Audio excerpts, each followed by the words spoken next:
షిరిడీకి 5 కిలోమీటర్ల దూరంలో ఉన్న రహతా అనే గ్రామం.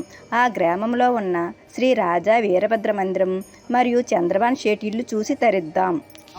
ఇది రహతాలో ఉన్నటువంటి వీరభద్ర మందిరం. ఇది బాబావారు ఉండగా బాబావారి దగ్గరికి వచ్చి ఒకతను ఔరిహాలి అనే కపట గురువు బాబావారు నా యొక్క శిష్యులని చెప్పడం జరుగుతుంది.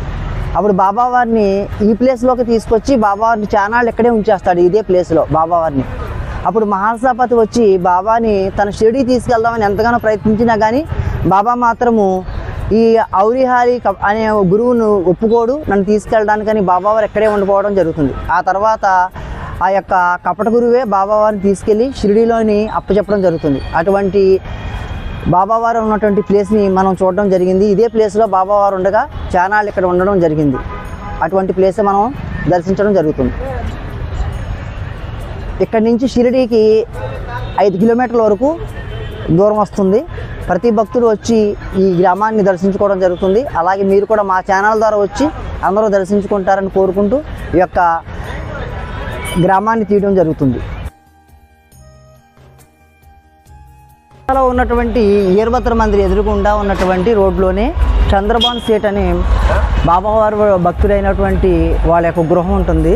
ఇక్కడికి బాబావారిని ఈ భక్తులు బాజీ భజంత్రులతో ఊరేగింపుతో ఈ బాబావారిని ఇక్కడికి తీసుకొస్తూ ఉండేవారు. ఇక్కడ కొంతసేపు విశ్రాంతి తీసుకున్న తర్వాత మరలా బాబావారు షిరిడీ వెళ్తూ ఉండేవారు. అలాగే బాబావారు వీళ్ళకి సంతానాన్ని కూడా కలగజేశారు కాబట్టి వీళ్ళకి బాబావారిని ఎంతో భక్తి శ్రద్ధలతో పూజిస్తూ ఉండేవారు.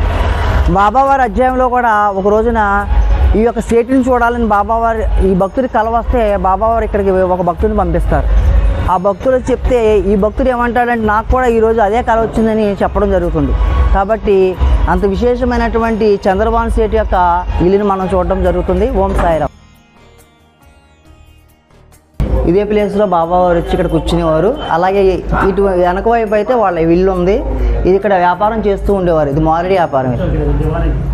దీనికి సంతానం లేకపోతే ఈయన చెప్తే సంతానం ఇచ్చారు బాబాగారు. తెలుసుందండి. వీళ్ళకి మిల్లు వ్యాపారం ఉండేది అంటే పత్తి మిల్లు వ్యాపారాలు, బట్టల వ్యాపారం అది ఉండేది మాట అండి. ఈ ఊర్లో బాగా ఉన్నవాళ్ళు వీళ్ళు ఏం చేసేవారంటే బాబాగారు 2 రోజులకు ఒకసారి వీళ్ళ ఇంటికి నడుచుకుంటూ వచ్చేవాడు షిరిడి నుంచి. వీళ్ళ ఇల్లు పక్కన ఉంటుంది. ఈ ప్లేస్లోకి వచ్చి కూర్చునేవారండి, ఇదే ప్లేస్. అందువల్ల ఈ ఇల్లు ఎలా ఉంచేశారండి అండి. మీకు పక్కన ఇల్లు ఉంటుందండి. బాబావారిని కొద్ది ముందుకెళ్ళిన బాజా భజంతులతో బాబావారు ఊరేగింపుగా తీసుకొచ్చి వీళ్ళ ఇంట్లో కూర్చోబెట్టుకునేవారండి. వీళ్ళు కూడా బాబాగారిని ఇక్కడే ఉంచేసుకుందామని ప్లాన్ వేస్తారు కానీ బాబాగారు ఇక్కడ ఉండలేదు. వీళ్ళకి సంతానం లేకపోతే సంతానాన్ని ఇచ్చారని అభిమానంతో బాబావారిని బాగా పూజిస్తూ ఉండేవారండి వాళ్ళు. ఈయనొక్క అన్నగారు కొడుకు ఈయన సంతానం లేకపోతే ఈయనకి ఇచ్చాడు బాబాగారు. ఈయన ఫస్ట్ బాబాగారిని చూసింది ఈయన.